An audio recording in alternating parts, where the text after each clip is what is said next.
We got some really nice gyms in the city.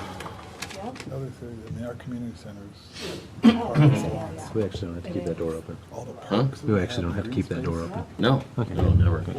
Actually looked kind of embarrassing when people were looking at it. It's a door going in. Well, someone could always walk in from back. This one too, I like to close. Yeah, to be right. honest with you, but as Complain, long as the front complain. door's open and this is open, we're good. Yeah. Any roots on up there? Yeah, I saw Jeremy joined. This way up. And Mark too. Oh, Mark's on Mark. as well? Yes, he Okay, was. good. I didn't see him. Yeah, Mark. Is it Mark's? Yes, hello, this is Mark Kaffner with ASTA. Hey, Mark. Hey, Mark. You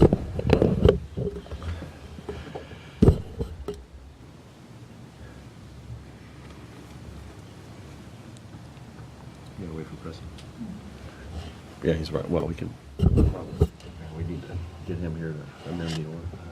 You said he was parking in the car? He said he was out parking. Okay. He's coming. I think We I hear need him. 7 of us to amend an agenda on a special meeting, that's why I'm. Oh, makes Okay, sense. super.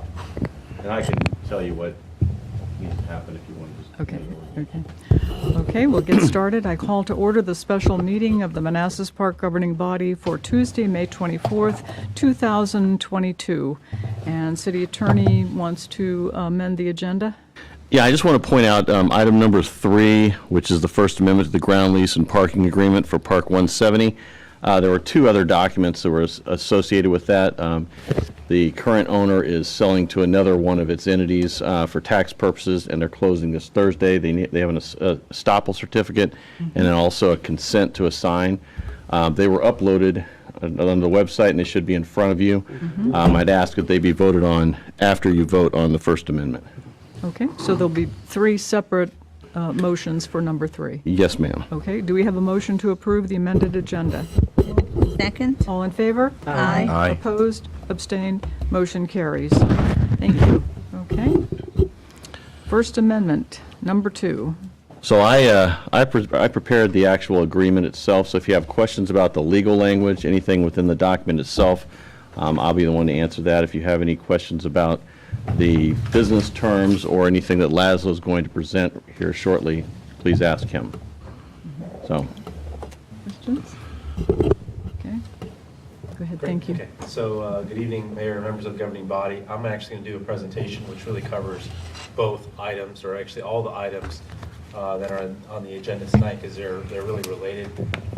So it's called Park and Ground Lease Amendment Overview, but we're also doing the Phase 4 Purchase and Sale Agreement Amendment only to enable this Park and Ground Lease Amendment. So they're both related, and tonight I'm going to talk about kind of why we're doing this. And it's, again, to support our new downtown that we're calling Park Central, Virginia's newest downtown. So I'm going to start off kind of discussing why from a tactical perspective, what's the purpose of this from a tactical perspective, making the downtown work, go into the what later in terms of what's actually being done in this agreement, and then end with a discussion, just kind of a reminder of a strategic why. Why are we jumping through all these hoops to make this work? So this presentation, you all have heard most of this stuff multiple times, but I know for residents who may be tuning in, who we asked to tune in, this is very complex subject matter. So with my agenda memo and with this, I hope to just kind of provide some brief kind of history and try to do my best to explain the maps, explain everything that's happening in the most user-friendly manner for any resident who may be interested to understand kind of what's happening with our downtown. So pardon me if I'm repeating a lot of things that you already know, but I'm hoping people in the community is kind of tuning in, because we did do a lot of engagement beforehand with the community. We did a lot of the town halls pre-COVID where we explained everything to our residents and got a lot of positive feedback from them. So we need to keep showing them kind of where we're at with that discussion we had with them back in 2019. It's a good review for us, too. Absolutely. We visit this once every 6 weeks, but you probably eat, sleep, and breathe this. Unfortunately. All right, so I'll start off with the tactical why we're doing this. I have this little laser pointer here. Again, I'll try to use that tonight to kind of pinpoint things, especially when we get to maps. So I'm going to borrow from some of the previous slides that I've shown the community already. It's just to show that we've been thinking about this for a long time. It's been 5 years in the making in terms of taking this new course into downtown. And a lot of the questions we got, and specifically what I got when I was hired 5 years ago, was figure out what happened with across the street, and how do you fix that as well. Come back with some ideas for how to fix the what used to be called City Center, was called Park 170, and all the empty storefronts. So we first reminded our residents that we don't actually own that property, because we kept getting that inquiry, well, why don't you guys lease it out? And so, well, we don't own it, right? We have to work with the private entity that does own that. And we used to have ownership issues. Thank God we don't have that anymore. Thank God now we have a good partner in Hosta Capital, who's on the call right now, who took ownership of this property a few years ago, and they've been a very willing partner working with us to make the downtown work. And that's demonstrated tonight by the agreement that we had before. But the previous owner wasn't so amenable to the downtown, and they actually kept pushing businesses away, including the business that now signed with us, Giovanni's Coffee House, who was interested in going across the street. They were pushed away, and again, they always wanted to come here. We made the deal happen. So when we do own property, we do lease it. So that's kind of proof in the pudding that we've never owned this building, because we can't get leases done if it's up to us. But more importantly for tonight's discussion, it's really the parking issues and the anchor issues. That's really what we're talking about tonight. That clearly there's not enough parking across the street, and the parking is not located correctly to support retail. That was one of our early findings. And really, there wasn't much that needed to go into that. You could just look across the street and see that was the issue. But we had consulting reports to kind of confirm that. And more importantly, the anchor as well, right? What's actually bringing people and what's bringing business success here, those spillover effects from that anchor. Those were the kind of ingredients that were missing across the street. So we started planning how to address that. We did a lot of consulting reports, doing market analytics, working with concept planning with the Street Sense, a reputable firm, for how we're going to move forward. But this is a slide that I presented to the governing body now almost 5 years ago about kind of what the issues were. And again, nothing's changed. We're tonight before you talking about the solution to finally at least start addressing this, right? Getting some of that adjacent parking that was missing for Park 170. And if this was a standalone project, you would need some kind of anchor, right? So it'd be some kind of small group here to anchor that development. Unfortunately, that building wasn't necessarily designed for retail success. I think the city was lied to, or at least did not know what it was doing back then in terms of what the product was that Clark built for working for retail. But luckily, we have some good partners right now. We have a good partner with the owner. We're going to do what's necessary to make this work for retail. We have good users lined up that could go in there and make the necessary investments to make it happen, but they need to know the parking is going to be there before they go ahead and do something like that. And this first consultant report that we had talked about the missing anchor tenant, right? That you don't build that much retail without the plan for an anchor to bring people and spillover business effects. Talked about a parking shortage, not just kind of where parking is located, but just a shortage of parking in the downtown. And you'll see tonight with our solution for the downtown, we're adding almost 1,000 additional parking spaces. We're adding more businesses, again, as well, but almost 1,000 parking spaces are being added to the downtown, which is way above what was being talked about back then. But again, we were adding additional businesses to it as well, so you're gonna have to add a lot more as well. But we're now adding the requisite number of parking spaces to make the downtown work. And again, the moral of the story was, from all consulting reports, is there was no market reason why there was a failure. There was just other reasons, which we highlighted. There's other things that this paragraph talks about the trees.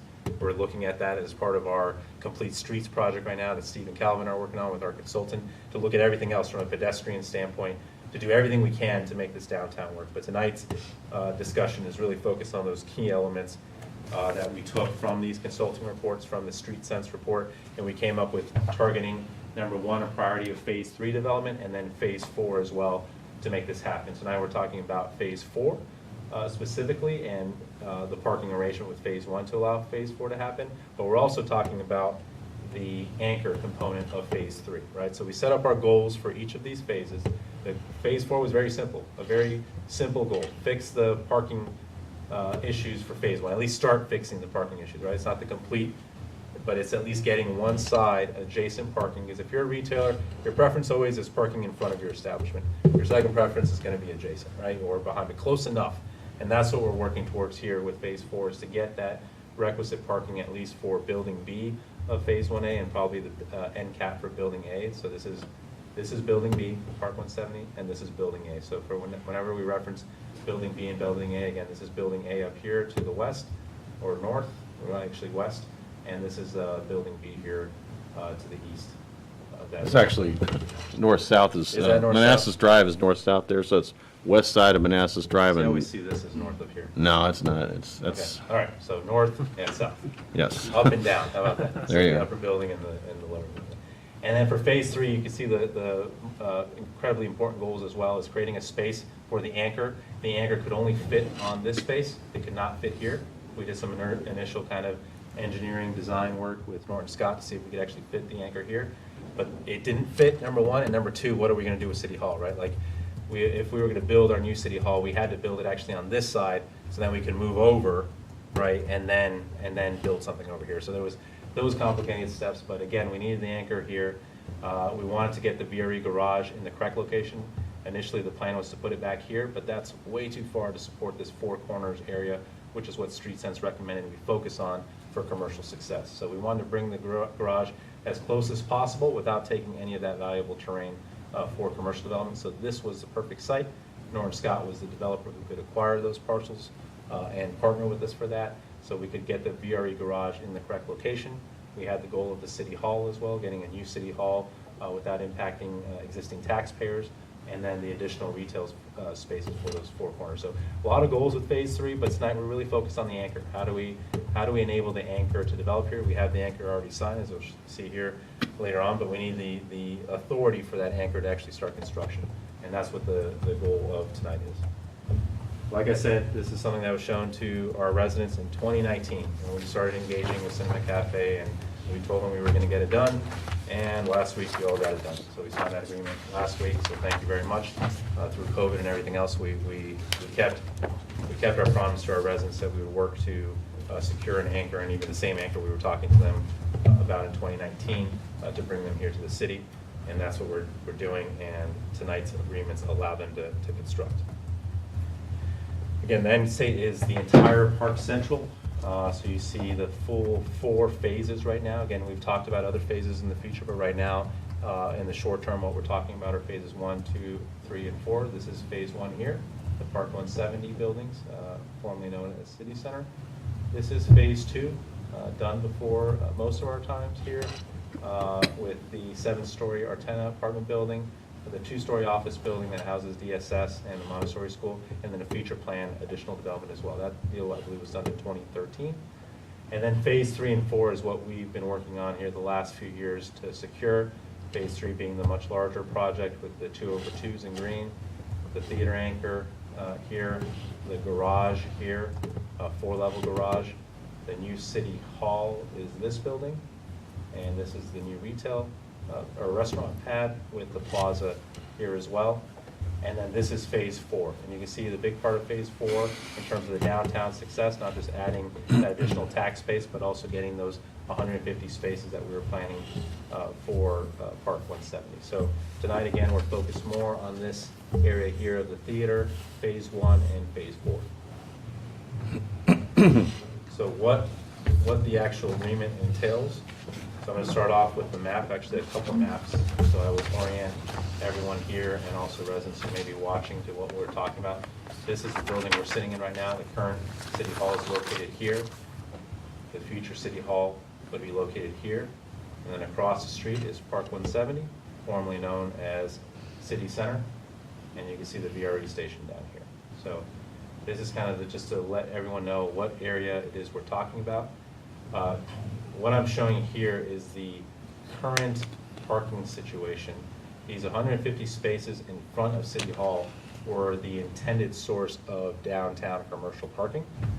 And then these 200 spaces here in the Connor House parking lot area were intended for the residents of Park 170. But you can see how far it is from, especially for the residents in Building A. So this agreement to change, to modify the parking was, multiple fold. For us, it was mainly for commercial purposes, but for our partners at Park 170, it was to make parking work a little bit better for their residents as well as for their future commercial tenants as well. So this is the existing parking situation. Again, total of 350 spaces between the 200 here and the 150 here that are currently ground leased to Hosta, the owners of Park 170, who took over that responsibility as part of their acquisition of the property as the structure was originally established in 2007. That gets changed, if everything works out well tonight, to a new parking framework. And I'll start on the, I guess, right side of Manassas Drive, the City Hall side of Manassas Drive, go over what the new parking spaces will be. And I'll start from the top and go down to the bottom. So as part of Phase 3, you're going to have an additional 10 on-street parking spaces on Manassas Drive that Norton Scott is constructing. You're going to have 134 spaces in this, what's called Phase 3 1B parking lot. That Norton Scott is hoping to begin this summer, but this agreement needs to be ratified along with some of the additional steps that we'll talk about later, so that Norton Scott can get done with all the site work for Cinema Cafe. So Cinema Cafe just comes in and builds their building. And you can see 134 spaces there, 25 spaces on what's currently called Park Center Court, or the future Park Center Court, which will then be changed to Park Central Plaza when this is all done. More likely 730 to 740 spaces of what we call the downtown parking garage, which includes a city ground level and then 3 levels on top of that, controlled by the VRE. This is a partnership with the VRE that we're constructing this garage so close to our four-cornered area. And then you have the Phase 3 1A parking lot of 185 spaces. That's going to be right behind the new City Hall and the plaza area over here. So that's everything on this side of Manassas Drive. Total now of 1,094 spaces in Phase 3, which replaces the 150 spaces. So we're adding a 944 net increase in parking spaces in Phase 3. Remember, that was one of our early goals 5 years ago. Add more parking spaces to the downtown. This over here accomplishes that goal. On the other side of Manassas Drive, I'll start from the bottom this time. As part of Phase 4, what we're calling the Phase 4 parking lot, 150 spaces to eventually be conveyed to HOSTA, or the owners of Park 170, to support both the commercial tenants of Park 170 and also the residents there as well. And then you have, yes? YouTube question, and might as well address it now while you're on that. Mr. Mike Smith would like to know a lot of reference to the Connor House parking area. Probably obvious, but is the Connor House itself going to be demolished for this additional parking? Yeah, so I think that's, the current Connor House as it's constructed, I don't think is going to remain in that location. I think the developer's going to have to plan with that. From my understanding, there may be an interest on their part to incorporate it into their development, but as a public facility, it will cease to be a public facility if that's specifically what's asked. If the structure itself will survive, again, that's going to be up to the developer. There's no requirement for them to do so, but if they want to incorporate that as part of their development, they certainly can do that. Mm-hmm. Thank you. So then with these two scenarios here, they're interrelated in that this one goes away when this one happens. But I'll start with this one. In the interim, 22 spaces of parking easement from our Phase 4 partners, like Soily Properties, will be provided to Park 170 to really support their Building A parking requirements. Again, that'll be via easement. That easement will go away when we eventually develop Phase 5, which we talked about before, and they get the 60 spaces to be conveyed to us at that point, which would be the much better solution, because that looks a lot like that slide that I presented 5 years ago that had those 2 parking lots, one on each side of Park 170, and plus this is more parking now for Park 170 as well. So if you look at this, it'd be the 184, right, parking spaces for Park 170 with the 22 spaces, and it would go up to 222 spaces once we get Phase 5 developed. So it would jump from the 200 Connor House parking spaces to 222 once everything gets developed. There's another piece here on Manassas Drive on the Park 170 side, which is 12 spaces. It can be 2, but the max there would be 12 spaces, and I'll show you what that looks like on the next slide as well. But that's all factored into the count as well. So this side of Manassas Drive, the goal is really to kind of reorient where the parking is located. This side of Manassas Drive is to add parking volume. So we're knocking out kind of both of those goals of adding more parking and getting better parking locations to make the downtown work. Any questions on this before I move on? Okay. So total spaces now will be the 1278 once Phase 5 is developed, not including the parking that's required for Phase 5, but the parking to support the downtown would go up to 1,316. compared to the 350 right now that we're talking about as part of this agreement. Lazo, can I just point out that those 60 spaces in the agreement itself, they're just 60 public surface parking spaces. Now, when the city gets that public parking lot, we can then convey it if that's what you want to do at the time. But right now, the agreement just requires us to amend the comprehensive plan so that we have 60 public parking spaces up there. So we talked about the different on-street Manassas Drive parking options. You look here at the top right, these are the 10 spaces here on the City Hall side of Manassas Drive that Norton Scott will be constructing as part of their Phase 2 development within their larger Phase 3 development. I know the phasing is kind of within phases gets complicated, but this is what Norton Scott's going to be constructing. And then the agreement before you tonight talks about a couple options that Park 170 will have as they work with their future commercial tenants about what works best for them. It'll be either a extra parking solution by getting rid of the loading docks here, or a net gain of 12 parking spaces. This was developed by a company named Dewberry. They came back with different parking options for how to safely provide additional parking, on-street parking on Manassas Drive, and they came up with this rear angled parking or reverse parking. You can see here the sidewalks are so wide here that you can actually construct an extra lane of travel, which cars looking to park here could turn into and then back up. And by backing up to get out, it becomes much safer even than parallel parking per their studies as well. So you get a net of 12 new parking spaces right in front of Park 170. Again, remember I told you that businesses prefer parking that's right in front of their establishment. This adds additional parking without sacrificing the sidewalk over here for any outdoor dining that would be utilized by, especially the end cap tenant, who's the one that we're looking for that sports bar restaurant concept. Yes. So the sidewalk with the Dewberry parking, will the sidewalk still exist?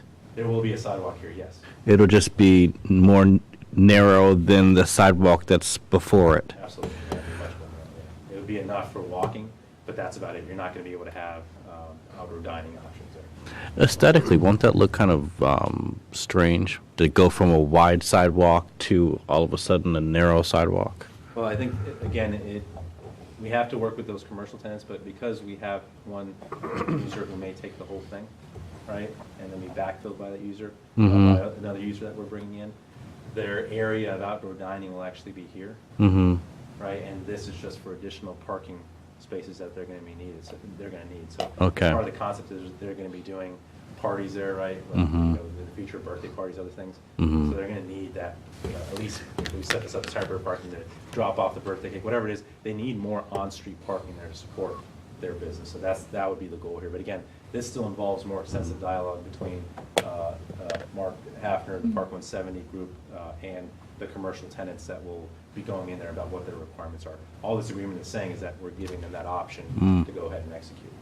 My final question is, will that Dewberry parking include handicap parking? We're required to have handicap parking, so we'll be required. I can't specify what it would be, but we would always be required. Thank you. Councilmember Moore, did you have a Thank you, question? Barry. I do. Will the parking be metered? We're never gonna, well, at least We- me recommending to you all, I don't think we can meter parking in our downtown and have a viable downtown. I think parking has to be free.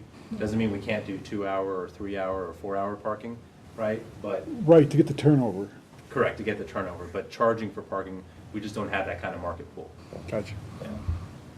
I got one question. The option for the loading zone, if we take that away, then what's the option for where the truck's gonna go? The plan is to do rear loading, and that's one of the significant investments that are going to be, actually for both buildings. Yeah. The preference of those business users is to do rear loading. There's an actual like elevator shaft back here that was intended for that purpose. Yeah. It's not functional right now. You know, the business will go ahead and make that functional.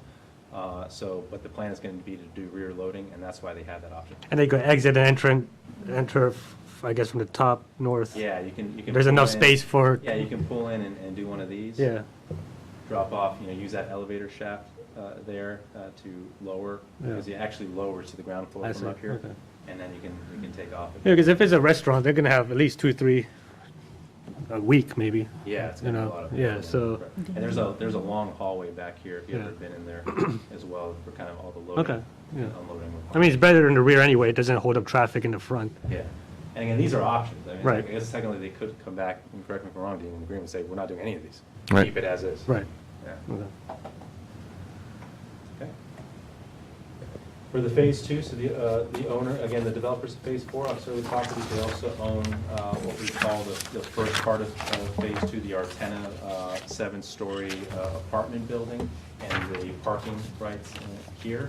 And they've agreed to provide those 22 spaces as an easement to Park 170. And this is a reflection, again, kind of reaffirming the drone analysis that we did a few years ago to show kind of what the actual parking requirements are in our downtown. We required the 1.75 ratio. In reality, it's more like 1.2. We've seen that with Park 170, and I believe the owners of our tenant are also seeing just a less of a parking requirement than what our current zoning requires as well. So you'll see later tonight, there's a parking waiver request that's going to be needed to get provided to phase one to allow for this new parking arrangement as well.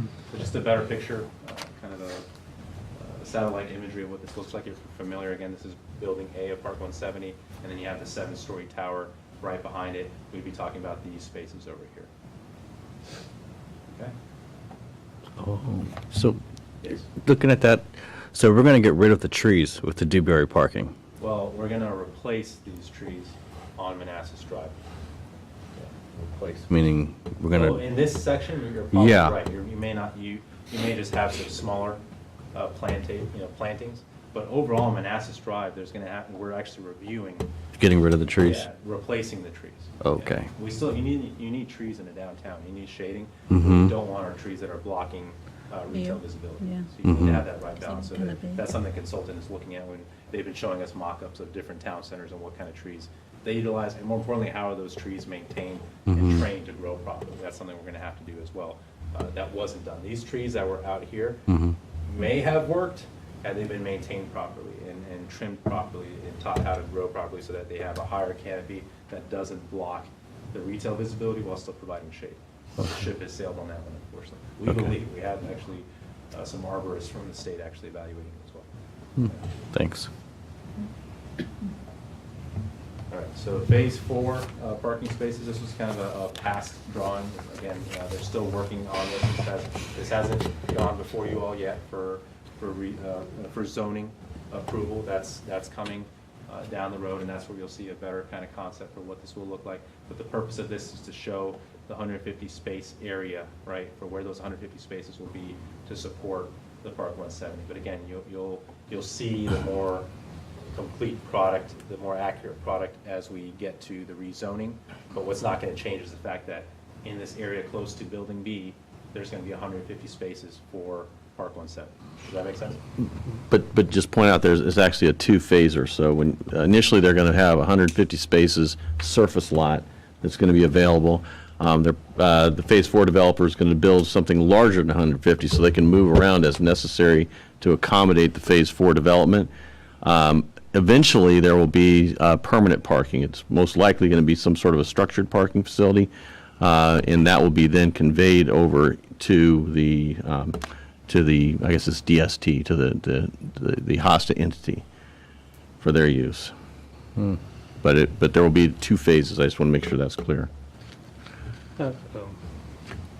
Question about the surface parking. We're going to amend it to include 60 additional, so do we need to have? No, 60 are up on the north side. This is the Oh, this 100 does not include the, This is separate. This is the Phase 4 parking, and it's confusing because we got Phase 4, Phase 5. But the Phase 4 parking is 150 spaces that are going to be able to be used by HOSTA and its tenants. with no change to a comprehensive plan? No change to the comprehensive plan. No, the city, in order for the ground lease on the 200 spaces behind the two buildings, Yep. for that to terminate, one of the conditions is that we have to also amend the, actually, I'm sorry, it's not for that, it's for the, for the one for over here. Yes, sir. In order for us to get rid of that, we have to amend our comprehensive plan for the 60 public spaces up there. So that will be coming to you probably in June. And that's what I'm moving to. And then also, a question for does the city center, did they have, how can we assure that no residents will be parking in those spots anyway? Yeah, they're gonna, again, they're gonna have to regulate that Yeah. themselves. Do they currently do that right now, or? I believe they now utilize kind of the resident parking stickers as well because they have another residential building behind them, so you don't want both residents kind of spilling over. Right. But they're gonna have to kind of determine, based off the user, that's really gonna determine who's that user in kind of the building B Yeah. area. Right now, we're looking at a small kind of market, but we'd have to kind of do those counts and see what's the requisite parking requirement. They're gonna have to figure out how to ensure they have enough parking for the commercial components and for the Right. the residential within this. Because I mean, all If it's- these dedicated spaces we're working on, we should dedicate them to retail. not the Well, whole no, thing, they aren't going to be. They're not. They actually, they control what's used for retail and what's used for commercial. It's their option. And that's what I actually like about the structured parking, Yeah. because if it's multiple levels, you could very well see maybe the ground level being for the commercial Yeah. tenant, and then the second level, for- and even the ground level, it's for a commercial tenant when the market's closed. There should be no reason why the residents would have their stickers, Park 170 should be able to park, they should not be allowed to park as well, right? So we're trying to, how do we add more land, right? Again, this whole downtown would look much different, and we wouldn't have to be dealing with that. It would be more like Phase 3, where it's really segregated. You have your residential area, right, and then your commercial area. Or if you're gonna do mixed use like this, you just have so much overwhelming amount of parking that it really doesn't matter, right? And you just really kind of segregate the parking closest to the commercial to reserve it for. Well, even the parking spot behind City Hall. Behind the current, the future. The city. future City Hall. Yes. How, the residents can park there? Well, that's again, remember, we have to evaluate and I'll be coming back with you all to have that discussion about 3-hour parking, 4-hour parking. We have to have that conversation about how we're gonna do that, employee-only area Yeah. for parking, right? So we're gonna have to look at that, because you're absolutely right, there could be residents, which is what happens now. But they're doing that, yeah, This currently, lot- right now, this they're, lot yeah, out here, in exactly. front of here, now it looks a little bit different, with all the construction going on. Right. When we did the drone analysis, you could see that it wasn't just, Park 170 residents were parking there when it was Right. supposed to be for, quote unquote, for commercial, but also a lot of the industrial users were leaving their vehicles on that lot as well. So there's gonna have to be something, to your point. And the good thing with the Phase 4 is it gets rid of a lot of those industrial users who were putting their cars illegally, throughout the city. It's gonna redevelop it to be more residential. So yeah, we're still gonna have to deal with some of the residents, but we believe, again, that we're building enough parking. We have to, per our zoning requirements and everything else. Even the waiver process provides sufficient parking. Again, when we looked at it with the drone analysis, we looked at those peak hours, which are Sunday morning, 6 a.m., when you have max visitors, max people there, and we looked at really what were the true parking requirements. So everything we're doing is kind of in line with what the demand is. Okay, so I go back to this slide, it's just kind of a reminder, because there's a step here, right? We're going from 350 spaces that I outlined in one of those earliest slides, again, to this 1,278 in the now and in the future to 1,316 total spaces when Phase 5 is done. And Councilmember Jetta, here's the Phase 5 kind of comp plan spaces that you were referencing to the north of Park 170, and then again, Phase 4 to the south of Park 170. These are the 150 spaces I showed you on the previous slide. So how do we get from that 350 to this end state? And that's what I'll talk about here. There's 3 slides covering those different concepts for how do we get rid of the 150 spaces of ground lease here to replace it with all these spaces, and how do we get rid of the 200 parking lot here to replace it with all of these different elements. So starting with the City Hall parking lot, these spaces out in front of the current City Hall, that space will become available or the ground lease will end for that when 3 things happen. Luckily, 2 of them have already happened or are in the process. So the Phase 3 1A parking lot, that's the one that's going to be behind the future City Hall. Once that gets completed, and we're scheduled for achieving certificate of occupancy on June 24th. Of course, that could always be delayed, but sometime this summer, that project will be complete and will be in line with this requirement. The VRE garage agreement to have the VRE work with us to construct the downtown parking garage, that's already been signed. And then the last piece that Dean was referencing earlier that we have to come back to you all right now, targeting June 21st to have a joint planning commission, governing body public hearing, and we've requested votes so that Norton Scott can continue the project of Phase 1B, the theater site. So they can start that process this summer. We'd be asking for that comprehensive plan amendment for Phase 5 to add that additional parking. Any questions on this? I do. A couple of questions. First of all, something was said that, let me put it this way. So what's our backup plan if one or more of the parking facilities doesn't come to fruition? Which, I guess, give me an example of how that would happen. So, for example, we talked about the one that is, I think, 60, but doesn't, the one that has 60 spaces, but it can be at 60 or it could be more. You're talking about the Phase 5? Yeah. That's a comprehensive plan adjustment. Okay. We're saying that our goal with redevelopment is to, again, whoever's going to come in for redevelopment, they're going to have to comply with the comprehensive plan. And the comprehensive plan goal that we're going to establish is you got to build some parking for the city there to address our downtown needs, right? And then once we secure that parking at Deems Point, then that's when we can essentially provide it over to Park 170. Well, once we secure the approval of the comprehensive plan amendment. Correct, yes. Not the parking itself. Yeah, I know, but I'm saying in the future, once Right. we develop that site. Okay. And so all of the existing, the parking for the other phases, they'll pretty much be set in stone once we Yeah, Phase approve 5 this. is the only one that's still kind of up in the air. All the Okay. other parking, there's already some contracts in place. We already have a contract with Phase 4 in place for the purchase and sale agreement for them to construct the 150 spaces. Phase 3 is already happening. You can see it around here. The parking lot for Phase 1A Yeah. is already being constructed. Phase 1B, they're just going to wait. They're waiting for this agreement to happen so they can move forward, move us out to the new city hall, and then start the work here. So all that's kind of set in stone already. Phase 5 is a more future kind of forward-looking plan that we want to have for the future. That it's been a vision that we've already talked about before historically, and now we're just kind of enshrining that in our comprehensive plan. Okay. Probably should have done that before. Okay. I think that's pretty much it, because I think Councilmember Javed asked the question that I was going to ask, how we can prevent people from using the parking to be their permanent overflow parking. Maybe a challenge is- Yeah, it is. Everywhere there's parking, that's a challenge. Okay, thank you. Yep. Hey, in regards to Phase 4, the parking facility, can we insert some language about the upkeep of the garage? Sometimes, over time, the garage needs to be maintained or at least washed or... Well, I will just say that when the rezoning for this comes through, what we typically require in the rezonings is that the city has the right to enforce the covenants for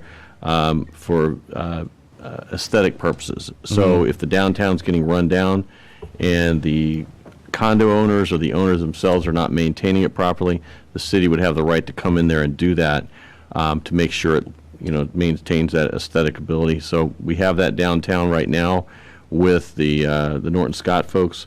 We've done it across the street already. The Artena Towers, we had the covenants or the association documents that were recorded against that property. I think we also did it with the Palisades. So that's typically what we do. We would review the documents to make sure that language is in there. But as far as maintaining it, that's not going to be the city's responsibility. That's going to be their responsibility. We have the right to, or we will, if we get that put in the language, and that will come before you for the rezoning. But Okay. if we have the right to do that, we can. We're just not obligated to. And it's at the cost of the property owner? Yeah, we would then bill them for it afterwards. Because sometimes parking garages, especially the ones that are made out of brick, occasionally get dirty over time, and it just needs to be power washed. But it was not going to be open to the public, though. It's going to be the tenants are going to use this. It's not. But So we don't really have an interest in it unless it's looking bad from the outside. It's facing Manassas Drive, and it's Right. right near it, looking at the map. So if it was brick, we'd maybe power wash it. Is that what you're saying? Yeah. Okay. Okay, thanks. Okay. Then so that was the 150 space parking lot that exists right now, and the 200 existing parking spaces in the, what are called the Connor House parking lot. That ground lease would end when Lease 4 bullets happen. And with all this, there's also additional contractual obligations I'll talk about in the next slide as well, so that are still required as well. But for this one, the four key bullets here, so the Phase 4 parking lot needs to be completed with an easement for HOSTA to use those spaces. A key component to this is that the city will need to complete the lot by 9 months after site plan approval for Phase 4. Auxiliary does not complete the 150 space lot. I estimate that to be about $700,000. That would be reimbursed by Auxiliary. Again, there's no interest from either party to have that. That was just kind of a backup mechanism to give Park 170 owners confidence that they're going to get their 150 space parking lot. For Phase 2, the parking spaces, those had to be provided to HOSTA as an easement, which again, that would go away once Phase 5 is developed with those parking spaces. And then the governing body providing the waiver for the parking requirements for Park 170 down to the 1.2 spaces that are required per residential units. And then lastly, approving a site plan amendment that reflects the new parking lot structures versus the current. Any questions on that? So, Yes. I guess this might be a Dean question, though. On the deed, though, itself, Can you give me a page number? you're yeah, the on? first page, I guess, This is the R4 bullet 1. for which document? Is Oh, it- this is the deed ground lease parking agreement. Okay, so that's going to be, let me pull that up here. So that's the second document then. Okay, and you said it was, what's the? R4 bullet 1. Okay, so, oh, that's what exists right now. Right, Okay. so say once the building is constructed on that specific lot, wouldn't this be, So you'll Void. notice if you read through this, that there are conditions that have to occur even after the ground lease itself has expired on the property. Okay, so we have to be able to get onto the property to do this development in order to create it. So we had like a chicken and egg problem. So what we did is we have conditions that have to be met for the ground lease itself to be terminated as to each of those two lots. But then there are additional obligations of the city that still have to be done. Okay, so once the 150 spaces and the other conditions are met, the Phase 4 developer could then start developing over there, but they still have to build the permanent parking facility, and there's some other things that have to occur as so well. once all these terms are met, then lot 2 basically becomes null and void in the lease agreement? Well, Lot 2 being the The Connor ground House. lease, I guess. Yeah, the ground lease as to the Connor House. So if you look at, if you look here, let's see, on the, trying to see what page this is, on the 39 of 98 in your packet. With respect to the Connor House parking area, the ground lease terminates as to that when Oxoilu has substantially completed the Phase 1 surface lot. Okay, so that's the 150 space surface lot we were talking about. And then the Manassas Park LLC's granted the easements for the 22 spaces that Lazo was talking about. And then the other stuff has to do with what HOSTA has to do as far as getting an amendment to the rezoning for the property that allows for a lower parking requirement. And then we have the site plan requirement. Now that's to get rid of the parking, the ground lease on that Connor House lot. But you'll notice there's still a bunch of stuff that still has to occur. So we still have to complete the Park Center court spaces by, June 30th, so it's next month. The project's tenants will have the exclusive use of the Phase 3 1B parking lot until the Phase 4 site plan has been approved. Okay, so there's a lot of things that are Well, I meant guess to ensure. my concern is that, all right, say the movie theater is on that parking spot, right? Yeah, Ground lease still exists with HOSTA. no, that's Okay, the that's purpose. So the ground lease, we can't do any construction on there until the ground lease is terminated. Right. As to that, that's why we have it broken apart Yeah, here. so with these Two terms separate- met, Yeah. then that portion of the ground Yeah, lease so you're going to is see the done. ground lease will terminate at different times for each of these two lots. Yeah. Based upon what we do. So we're probably going to get the ground lease terminated as to the City Hall lot rather quickly because Yeah. we already met a couple of the requirements. We just have one more. Right. Yeah, so to Dean's point, there are these other requirements that he started listing. So Phase 3, 1B parking spaces have to be completed by June 2023. Luckily, again, Norton Scott's ready to rock and roll because they have everyone already mobilized working on the Phase 1A.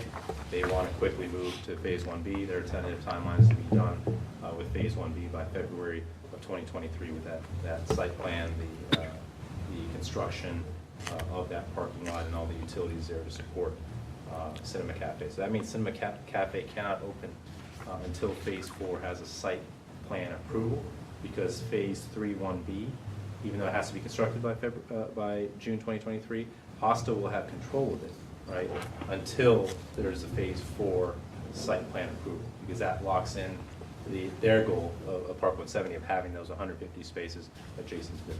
Yeah. Does that make sense? That's a big kind of piece that will be hanging out there until we get the Phase 4 site plan approval, which we hope to have, hopefully by the fall. Would be our goal here. The Phase 4 parking lot. Yes. Oh, Okay. with another question. Do you have a follow-up? Oh, yeah, well, Okay. I guess page 4 on this, ground lease term and alternate parking. Is it a recital or is it? Yes, it's under now therefore. Oh, okay, so it's, okay, all right. And what's the question? Paragraph A. So this part I just don't understand is that the city shall lease to HOSTA and HOSTA shall lease to the Okay, city. we're using the same language as is in the original. All we did is we took the original section 1, Right. we cut it out entirely, and then we created, basically, we changed the language to reflect what's actually happening, as if this was happening way back then when they entered into the agreement. So this is it's hard sometimes to follow through with an amendment to something, because you have to, See the original. there's two pieces. There's one piece, the amendment itself, and so you're referring to stuff, but then you have to also refer to it in the language you're inserting into the document. So it's kind of weird to read it. That language there, will lease to HOSTA and HOSTA shall lease from the city, assumes that this was going on back in 2007 when we first leased this to Clark, okay? And HOSTA just is now the, so they are the successor to Clark. So this just assumes that HOSTA was always there for purposes of the ground lease. But then the renewal period was there too originally? Or Yeah. is that something? Yeah, the renewal period was in there. We cleaned up some of that document there was, not as clean as it should have been. So we fixed a lot of the stuff that was wrong with that agreement also in here. So this now, the language you're seeing there, if you take the lease itself, which is further down in the packet you got, and just take out the entire section 1, which was just basically a big run-on sentence in a paragraph about a page long, and delete that and put this in its place. And this here is broken apart, much easier to follow, in my opinion, at least from a legal standpoint. The other one was just, it was all run together, so it's hard to follow. So in there, for instance, they do have a permanent alternate parking delivery date, but it's defined differently. So we've defined it now as the date all these things occur. In the original lease, it had some different meaning, which was never, it meant, I believe, that we had to have replaced the parking within 200 feet of the ground, the Park 170 ground. And we just didn't have anywhere we could do that, where we could go ahead and build the replacement parking in the same amount somewhere within there. Now, theoretically, I guess we could have bought one of these 2 parcels down at the end of Connor Drive and put it there. But, that would have met the requirement, the letter of the requirement, but, it wouldn't have met the intent, which the intent was to have parking that was available to the tenants. So Laszlo and Mark Hafner, who I believe is also available, they worked out a deal where all these different parking solutions were put into the mix. So that replaces that requirement. The same for the interim parking, which is the city hall parking.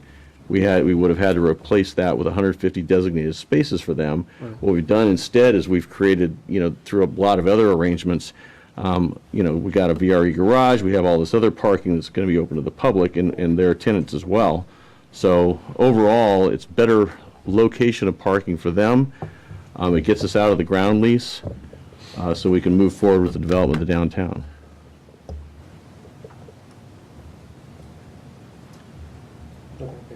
I'll get another question later on, but Okay. Let me simmer on that a little bit. Another A follow-up? stipulation here. Not right now. Okay. Comment from YouTube came in. Mr. Donald Shoemaker does not think we should cut the parking requirement to 1.2 spaces per apartment for Hosta. Could you explain again the process that you went through to determine the 1.2? Yeah, so the good thing about the retail establishments across the street being vacant, it means you got to isolate what the actual residential parking requirements are, right? There's no tenants there besides the bank who has their own designated spaces to the side of the building. So to really determine what the actual residential parking needs were when they're fully leased with the 291 units, we just surveyed over a multiple period of time. We actually counted every single car to come up with what the parking count was. And the maximum from a generous standpoint that they ever got to was close to 1.2 spaces per unit. They were never near the 1.5 or even the 1.75 that's required of the zoning. So while I understand citywide we have a lot of parking issues, especially on the western half of the city, we're significantly underparked when it comes to on-street parking and just the infrastructure that was established there. When you look at the downtown area, the parking ratios, you can't have a one-size-fits-all, right? You really need to look at your city as different elements and different shapes, and in the downtown, you don't need the same level of parking that you would need in other parts of the city where we probably don't have enough. The 1.75 ratio may not be enough for other parts of our city, right, when you do the analysis, whereas here, it was too much. Thank you. All right, so the second bullet here, this just talks about the certificate of occupancy process of the city. When we issue the certificate of occupancy to Uxoy Loop for their apartment building, they have to convey the final parking structure to Hosta for us to do that. And then the last bullet here is Hosta has the option to request either that reverse angled parking that I talked about earlier, which would cost the city $172,000 estimated price. I use that as that was a slightly inflated number from what we got because it included a lot more reverse angle, but I kept that number because of what we're seeing with inflation, right? But this is the actual ask that I have of you tonight in terms of spending of taxpayer dollars is this $172,000 for reverse angle. This was going to be a recommendation anyways as part of a full downtown transportation project, but again, just want to remind residents we have a few grants out there that we're applying for to secure the funding to do a lot of downtown transportation investments. So we hope that we have to spend $0 of our transportation funding for this effort. So again, you can see the timeline here. They can't request sooner than January 2023 just to give us time to make any adjustments to our budget accordingly. And then no later than December 31st, 2024. So we don't have this constantly hanging out there as an option that we may pursue. So we have this tight timeline for them to work with the business that's going there, determine what's going to be best for all parties involved. Any questions? Just a quick question. So is it the angled parking or the loading dock It is. parking? So it's Yeah. not both? It's You not don't both. get the 12? Yeah, You yeah. just get the 10 or the 2? No, you get 12 or 2. Got you. Yeah. 12 or 2, that's, Yeah. On this side of Manassas Drive, it would take 2. on this side of Manassas Drive, you have 10. So Yes. total it's 12 or 22. Got Make you. sense? Now, yes, it does make sense. Okay. So that's the actual deal. I know there's a lot more to it. This is a very complicated contract. If you read through it, I've done my best to try to summarize the key components of what this deal is and how it all works together. I want to talk about now the strategic why again, just kind of a reminder. And I hit up a lot of these points at the town hall, but again, I just want to keep reminding people kind of why we've been working so hard at this. What's at stake for the downtown? What's at stake for these agreements and how important it was to achieve these agreements. Again, this is a 2019 slide from the town halls that I did across the city, just letting residents know what was the goal, what was the vision, when we embarked on this strategy back, in 2017 to start turning this around. Their number one objective, we heard from residents back then when we surveyed them, what's your priorities for the city? And they ranked their priorities, and there was a lot of interesting things that came out of it, but the biggest thing that came out of it was cut taxes, cut the tax rate. That's the biggest biggest priority that the residents have. That's great, but again, and I'll show you the formula on the next slide. You cut tax rates, that means you have less revenue, right? So the best way to be able to successfully cut tax rates is to grow your tax base. That can happen multiple ways. This year, it can happen with the market pushing real estate values higher, right? Or it could be the better way is through commercial development where, through customers paying different sales taxes, people, meals taxes, and people from outside the city coming into our city to pay for that. You come up with the revenues and then ease the burden on our residents to be able to cut taxes that way. So the best way to cut taxes without gutting the city departments is to grow your economy. And that has multiple benefits that we'll talk about here as well, besides just the cutting taxes as well. Our collective priority as a group, as managers of an organization, has been to help retain our employees and improve their morale. And what we evaluated was just the low competitive pay that we have for our employees. This strategy, again, was focused on giving us the requisite revenues to be able to address that issue and provide better pay raises for our employees. ARPA's helped us kind of move the timeline up, but this is what's going to allow us to kind of sustain the plan that we have with ARPA funding to keep boosting those raises for our employees so that we're competitive with our regional partners and competitors.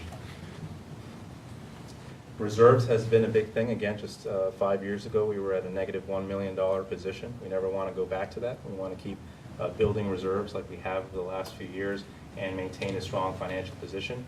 A lot of our building of reserves over the next 10 years is going to be predicated on having a successful downtown. So this is what's going to allow us to achieve that financial strength so that we have financial flexibility in the future.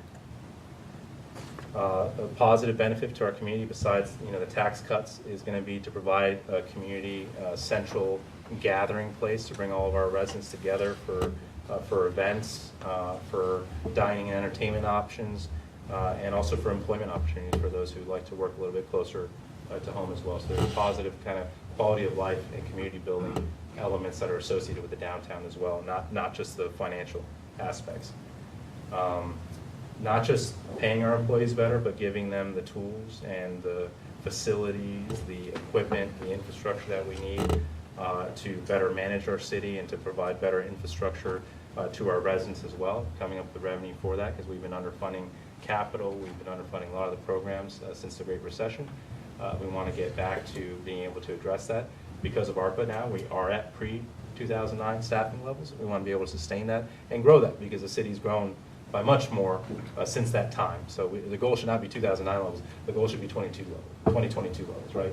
Which would still be incredibly competitive with every other jurisdiction in terms of efficiency ratios. We'd still be much more productive. Every employee serving a specific number of residents, we'd still be more productive than every other city, but at least it would ease some of the stress for our employees.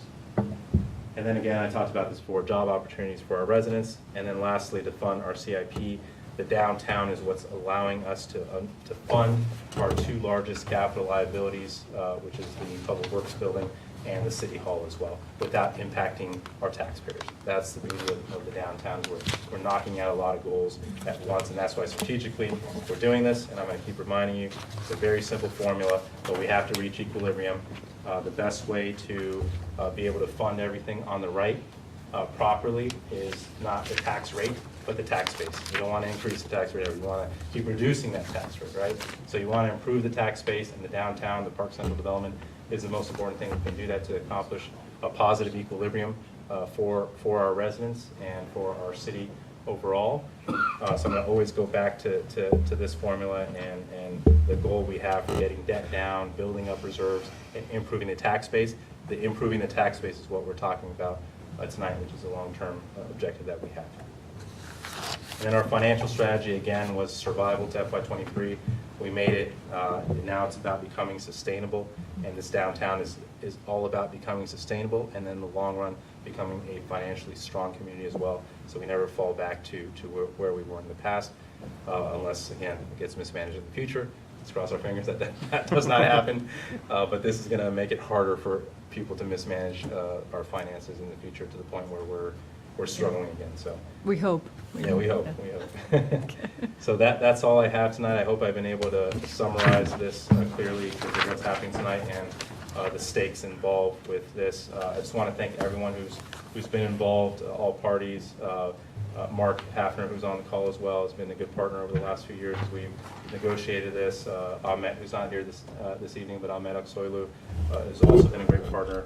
All the attorneys, Carlos Alnero, Jeremy Root, and most importantly Dean, for being the conductors and reining in people like myself to kind of what's actually permitted as we brainstorm different solutions for this as well. And again, special thanks to Dean for kind of being the conductor of this orchestra over the last few years of making all this make sense and putting it together so we got to this point before you all. So thank you all again Yeah. for everything. And from our perspective, this was a very complex deal, lots of moving parts, and we appreciate everyone's contributions. So many thanks to everyone involved with this. This means a lot to the city. It really does. Well, a couple of the big balls that were in the air are now coming down to land. So, Any questions or yes, ma'am? So I have a quick question. I realize that the parking that's on that side of Manassas Drive will not be our responsibility to maintain, and I know that it's our responsibility to maintain the one that's out on Manassas Drive. Is there any parking on this side other than the garage that we're going to be responsible for maintaining? Yeah, all those on the, let me go back to the map here just to, And by maintaining, I'm thinking everything from repaving, yeah. the seasonal. Lot here, Yeah. This phase 3-1A, we completely own that, so we have to do all the maintenance that you were talking about. The same thing with phase 3-1B. These are public parking lots, and we kept them public so they can support the entire downtown. So that one Right. business could not say, hey, I'm just reserving this for my business. One, and that's again why Park 170 felt comfortable working with us, because these are public parking lots that we're going to make open to their commercial users and their customers, as well as the ones on this side as well. Yeah. Any other questions or comments? Yes. For the, I guess, the parking option that we're giving City Center, Yeah. very specific, saying we'll construct reverse parking. After we do the study, what if they find a different alternative? Can we just, We came up with that. So we that's why we did the Dewberry study. Yeah. Because we wanted to find the safest option, right? Because we talked about parallel or, just Pull-in, yeah. pull-in parking as well. That was not recommended by the Dewberry people from a safety perspective. So our goal was always, how do we add more on-street parking, but do so in the safest manner possible? And the reverse angled parking was the recommended option by our engineers for adding the most number of spaces while keeping it safe as well. in other words, our consultants came up with came this. with that, yeah. That's why it's specific for that, I guess. I mean, they didn't say anything about holding up traffic and, Downtown is gonna, like, as you have. so well, I'm not I mean, gonna lie, like people stopping and then reversing back, right? You're gonna have two cars basically behind But see, there's them. a special lane Yeah. that they can back into and pull These into. little yellow dashes here, we're gonna have an extra lane for people to pull into and then back. And then back in. Yeah. Off Why of not Manassas angled Drive. parking? I mean, and I think we've gone over this before. It is angled, it's reverse angled. But just not the opposite of the Front, reverse. yeah. Yeah, but mainly because we're coming downhill and there's that turn, and so it's a blind spot with Yeah. people going kind of fast. Backing up here, they're gonna get smacked by this car here. Right. That's what the traffic is. Gonna have to learn to park. Yeah. I mean, everybody's got the little, for most cars, new cars have the beeper, the sensors, and they have the cameras, so even the world's worst parker should, yeah. There'll be plenty of parking options here, Yeah. for those of us who know how to park. For those who do not, they could Challenge. use all these other spaces on Manassas Drive, the parallel spaces or the garage or the other ones. I'm the type that likes to park far away anyways, because I don't want to have to deal with the cars. Because you know my big car, And right? then my last question is, has Stanley Martin given any bylaws about the HOA or condominium? Yeah, I've already reviewed that stuff. So they're not taking any street ownership? Stanley Martin is Or not. eventually the streets back in their residential developments are private roads. Private yeah. roads. Those That's what I'm saying, they're to be not maintained by them. us. No, yeah, they're maintained by them.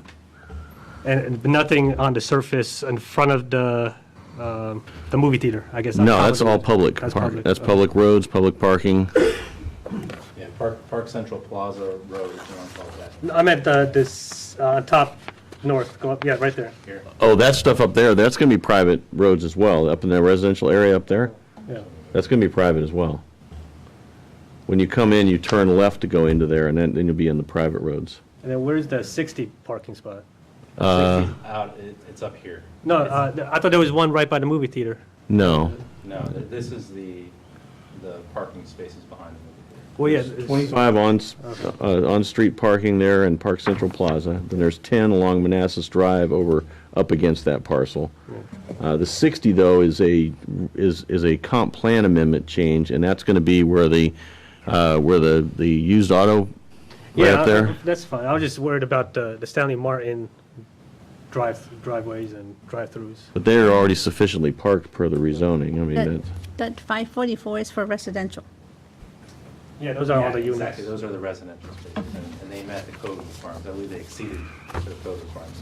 Are they gonna have like signs saying that no public parking there? Are they gonna have like fines or anything? I'm not sure that they can. For them. They can, I don't know if they can implement a sticker system as an HOA, I'm not sure what. they can tow. I mean, if people are parked in there, they're not Private supposed to, they property, can tow them out of there. They're also private property. People The follow concern's up? gonna be for us with Follow visitors. up? Parking around. Quick question, Laszlo.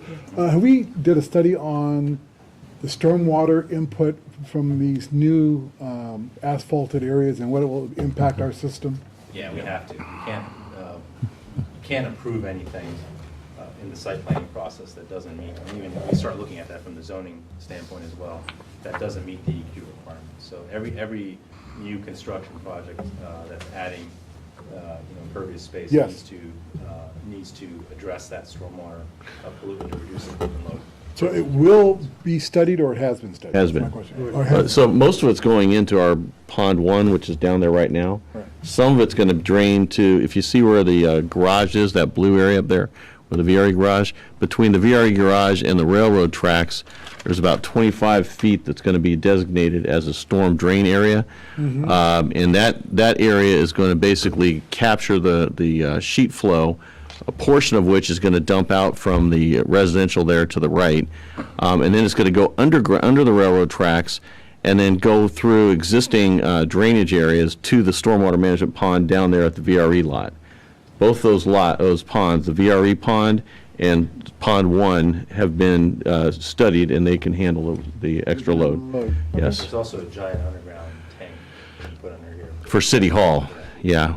We have an Runoff underground from City storage. Hall. Oh, okay. A cistern type? And that's a BMP as well. Oh, interesting. Yeah, so Dean's absolutely right. Since this project has already been through all it had to already have EPA stormwater. study. And Daryl, so when we have an underground stormwater management facility or a above ground one that's maintained by a private entity, we enter into an agreement that gets recorded in the land records. It allows us to basically go in there and do it if they aren't doing it, and to get reimbursed for it as well. So that's a requirement for all new development. Okay. Sounds good. I have a Thank you. follow-up question. And since you said there's going to be a stormwater drain between City Hall and the railroad, I imagine we're going to have all sort of safety measures. So It's that already there. Okay. It's an existing pipe. So the above ground, it's a below ground. It goes underneath the railroad tracks, but it's an existing pipe with an outfall on the other side over there. I've never seen it. Well, if you go over there, you'll see the outfall over on the VRE side. You probably just weren't paying attention before, but next time you go over there, look for like an area with a lot of riprap in front of it. Riprap's just big rocks. That's going to be the drain area, and the riprap breaks it up so it doesn't erode the ground. I think it's over by the building, isn't it? I believe so. I haven't been over there in a while, so I couldn't tell you for sure. Okay, thank you. You're welcome. So this is still contingent on HOSTA's approval, and as well as Phase 5 is contingent on the used parking business. Well, can I just answer your first question? So HOSTA, I have the PDF copies of the signed signature pages for HOSTA, or the DST as they call it, but and then also the HOSTA Parking Holdings LLC, which is going to be managing the whole the parking areas. I have the PDFs of both of those, so they have signed it. Okay. And so they've approved it, and I was going to get into it, but now's a good time to just point this out. we had to go through Fannie Mae to get approval for all this as well. And so Fannie Mae has approved it. It was very short and sweet. They said, yes, it's approved, or something to that effect. It was. I didn't want to read it. Yeah, well, I was going to have it read into the record, but I got an email. I could just tell you just right now. So I asked Haas's attorney, Jeremy Root, to check into it. They originally said that they have no comments, and he replied back, hey, we need something a little bit better than that. And so they said, it is approved. Thanks. So that's the, that's Fannie Mae. So because of that, we were waiting, but we do now have it's approved through HOSTA, up and down all their necessary approvals. The same is true for the other document, and we have Oxoilu's attorney here. He can correct me if I'm wrong, but they have agreed to it, theirs as well. And I expect to have the original signature pages here shortly. Tomorrow from them, I believe we're going to have the originals for the ground lease amendment also tomorrow. They may end up holding them there they're going through a sale, if you will. It's really a refinancing, and they're changing the structure of the HOSTA entity to a statutory trust for tax purposes. But they're holding all the documents there. At some point, we're going to get the originals, and so we'll have it in hand of each one of these. So probably have 2 originals, 1 for each party. So, but the answer is they've been approved by all parties, or we wouldn't be here before you. Okay, thank you. The second part for Phase 5, this isn't contingent on Phase 5 happening. Your control of the comprehensive plan amendment is contingent on that. You have control of that. Larger Phase 5, that's important for the downtown. That's something, though, that we're going to be working on as a city to move forward with over the next few years. Okay, thanks. Follow-up, Preston? Okay. Any final questions or comments? Yes, Dean? I have comments. I just want to make sure everyone's aware that the original agenda had documents that were attached to it. We uploaded the revisions that showed red lines of all the changes that have been made. Hopefully you've had a chance to look at that. Also, the Exhibit 3 to the amendment to the ground lease was modified slightly. Before, we had called it the 150 spaces, the Phase 4 parking lot. Now it's two-pieced. It's Phase 4 surface parking and Phase 4 parking facility. Okay, so just want to make sure. It doesn't really matter that much, but I just want to make sure that everyone was aware of that. I saw that. Hopefully you've had a chance to look at the red line documents, because that's what you'll be asked to vote on tonight. So, Dean, are we ready to move into item 2, motion? Yes, ma'am, I am absolutely ready. Okay. The staff recommended motion is that the governing body approve and authorize the mayor to sign the First Amendment to purchase and sale agreement with Oxoilu Properties LLC as presented and subject to final review by city attorney. Moved. Second. All in favor? Aye. Opposed? Abstained? Motion carries. Thank you. Do you want to comment on number 3, or we move right into motions? So number 3, we have 2 additional documents you guys approved the agenda for. They are required for HOSTA's refinancing / sale to the statutory trust. The first one is the approval of the amendment to the ground lease itself. The second one is the ground lessor estoppel certificate. And then the final one is the consent to assignment of deed of ground lease and parking agreement.